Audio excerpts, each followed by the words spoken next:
नृसिंह गाव ते डफलापूर रस्त्याचे काम लवकरच. आमदार गोपीचंद पडळकर. सांगलीच्या कवठेमहांकाळ येथील विश्वमधुर कार्यालयामध्ये आज आमदार गोपीचंद पडळकर, भाजपचे जिल्हाध्यक्ष सम्राट महाडिक यांच्या उपस्थितीमध्ये बूथ प्रमुख व BLA 2 मतदार यादी विशेष पुनरीक्षण आढावा बैठकीचे आयोजन करण्यात आले होते। यावेळी उपस्थितांना आमदार गोपीचंद पडळकर मार्गदर्शन करत होते। यावेळी मिलिंद बापू कोरे, भाजप कवठेमहांकाळ तालुका अध्यक्ष उदयराजे भोसले, अनिल लोंढे, धनंजय शिंदे, तासगाव तालुका अध्यक्ष स्वप्नील पाटील, आजम मकानदार, विकास भोसले तसेच भाजपचे पदाधिकारी व कार्यकर्ते उपस्थित होते। पाहूया यावेळी पडळकर काय म्हणाले ते। महाराष्ट्र वेद न्यूजसाठी मुख्य संपादक लक्ष्मण सनगर, कवठेमहांकाळ। परिस्थिती अशी आहे, कवठेमहांकाळ, जत, आटपाडी, खानापूर असे गट पडले जिल्ह्यामध्ये। म्हणजे काही तालुक्यामधल्या आमदारांना मंत्रिमंडळात संधी मिळाली आणि मंत्री म्हणून त्यांनी काम केलं। आता तुमच्याही मतदारसंघाला मंत्रिमंडळात संधी मिळाली, परंतु कवठेमहांकाळला आपण टीकात्मक अजिबात या विषयात बोलत नाही, परंतु कवठेमहांकाळला, आटपाडीला, खानापूरला आणि जतला जो विकास होणं अपेक्षित होतं तो झाला नाही, हे 1,00,000% सत्य आहे। याच्यात काहीच खोटं नाही, 1,00,000% हे सत्य आहे। आणि त्यामुळं आपल्या भावना योग्य आहे, प्रांत कार्यालय आम्हाला कवठेमहांकाळ पाहिजे। मला वाटलं की जत आरटीओ कार्यालय पाहिजे। आम्ही माननीय मुख्यमंत्री महोदयांना भेटलो, विधानसभेत शब्द दिला होता, विशेष बाब म्हणून माननीय मुख्यमंत्री महोदयांनी आरटीओ कार्यालय जतला दिलं। आता त्याचं काम पण चालू झालंय। आता आपल्या लोकांच्या ज्या भावना आहेत की बाबा आम्ही मिरजला आमचं प्रांत कार्यालय आहे आणि मिरजला दळणवळण खूप सोपं आहे, येथून तुम्ही 20-25 आता यावरून तर 20-25 मिनिटांमध्ये तुम्ही मिरजमध्ये जाऊ शकता, अशी परिस्थिती आहे। असं असताना कवठेमहांकाळ तासगावला जोडलं म्हणजे मोठा अन्याय होण्यासारखा आहे। आणि ह्या ज्या तुमच्या भावना आहेत त्या भावनेच्या सोबत मी आहे, सम्राट बाबा आहे आणि मंगळवारी कवठेमहांकाळ तालुक्यातल्या भावना राज्याचे लोकप्रिय मुख्यमंत्री देवाभाऊ आणि महसूल खात्याचे मंत्री माननीय चंद्रशेखर बावनकुळे साहेब यांच्या कानावरती आम्ही टाकतो। कवठेमहांकाळची मान्यता असेल तर कवठेमहांकाळला तुम्ही द्या, नसेल तर तासगावला देण्याबद्दल कवठेमहांकाळच्या लोकांची हरकत नाही, परंतु आमचं मिरज आहे तसंच ठेवा। मी त्याला खासगी बोलतो, तुम्हाला जर चालते का म्हणजे नाही चालत, मग मी गप बसतो, नाही मी लगेच तुम्हाला जोडून दिला असतं। तर ते म्हणले की मिरजला आम्हाला असू द्या, नसेल तर आमचं कवठेमहांकाळ करा। तर काही चिंता करू नका, कवठेमहांकाळवरती अन्याय होऊ देणार नाही, आम्ही तुमच्या सोबत उभा आहोत।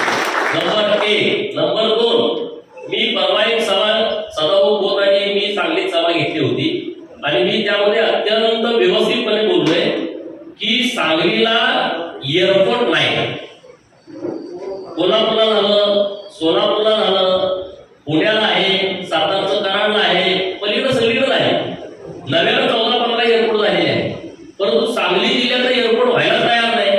किंवा जागेचा वाद आहे, जागा MIDCची आहे, जागा कमी आहे, जागेच्या बाजूला कोणी घरं बांधली, असा मी पेपरला वाचलो, मी त्या विषयात नाही।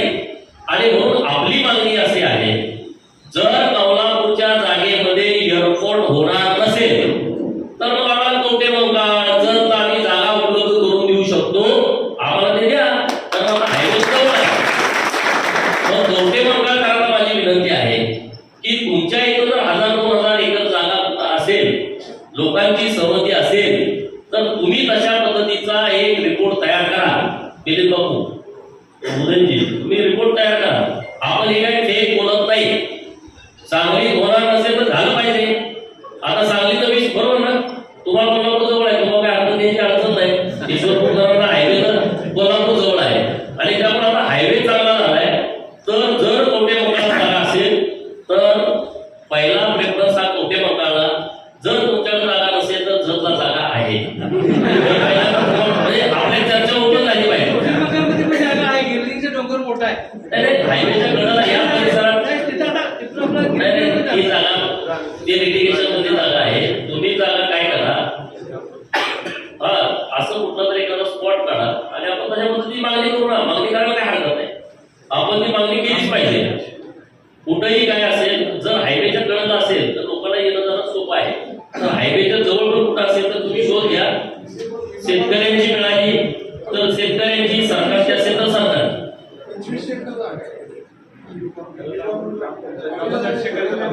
याच्यावर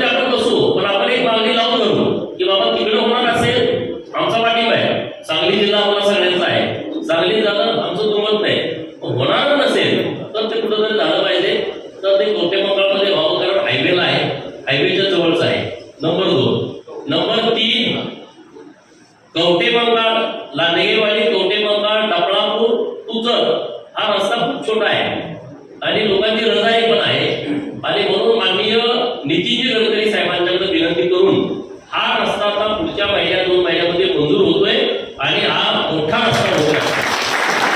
त्याचा पाठपुरावा मी करतोय. त्यामुळे आता जर डफळापूर, पोकळे मार्गे, अंकुळ मार्गे जो आपण कवठेमंकाळला येतोय आणि लांडगेवाडीला जॉईन होतोय, तर हा रस्ता अंतिम टप्प्यात मंजुरीचा आहे. याचं टेंडर लवकर निघेल अशा परिस्थितीमध्ये आहे.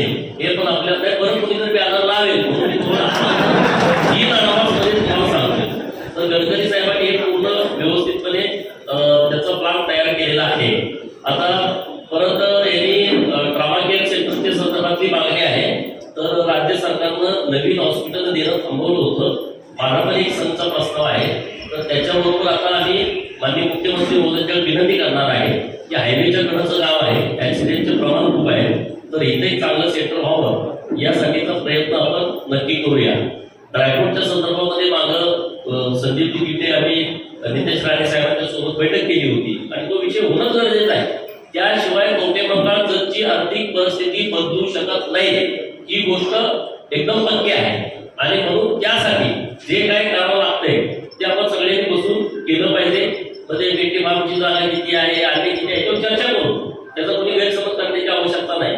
मेटी फार्मसाठी लागणारी जागा ठेवू, बाकीच्या जागेमध्ये ड्रायफ्रूट करता येते का?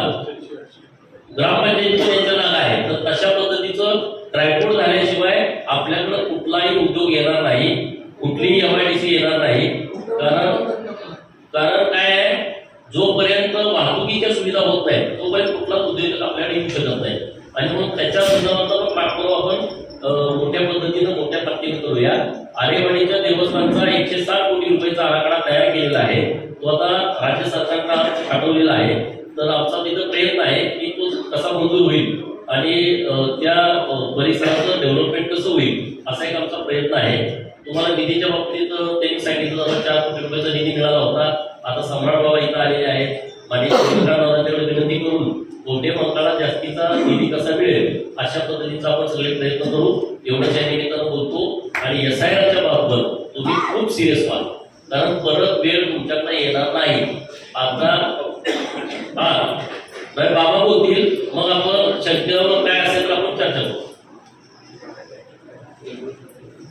पाण्याच्या तलावाच्या संदर्भामध्ये पैशाची योजना सुरू केली, तुम्हाला माहित असेल. जरा पाऊस पडला तर कोयनेमध्ये आता सध्या 48% पाणी आहे. 70% भरणं अपेक्षित होतं आतापर्यंतच्या वेळेपर्यंत, पण भरलेलं नाही. नॅचरली जे पावसाचं पाणी नदीत आहे दोन्ही कडचं, कारण मारण्याचं पण पाणी येतंय, त्या नदीचं फ्लो येतोय आणि इकडून आपल्या कृष्णेचं, त्याच्यावरती आपली पैशाची योजना सुरू आहे. मला वाटतं टप्पा क्रमांक 2 मध्ये लिकेज मोठं झालंय. 2 दिवसामध्ये ते लिकेज निघेल. आता तुमच्या तालुक्यातले पण आमच्या तालुक्यातले पण तलाव आपल्याला कसे भरता येतील याची आपण काळजी घेऊ आणि ते तलाव भरून घेऊ. 10 कोटी रुपये आपण वीज बिल देणं बाकी होतं आणि आता आपल्याला ते शक्य नव्हतं. माननीय मुख्यमंत्री महोदयांना मी आणि सुरेश खाडे साहेब भेटलो आणि 10 कोटी रुपये माननीय राधाकृष्ण विखे पाटील साहेब यांना भेटलो. 10 कोटी रुपये हे महामंडळाच्या स्वनिधीतून हे पैसे भरलेले आहेत.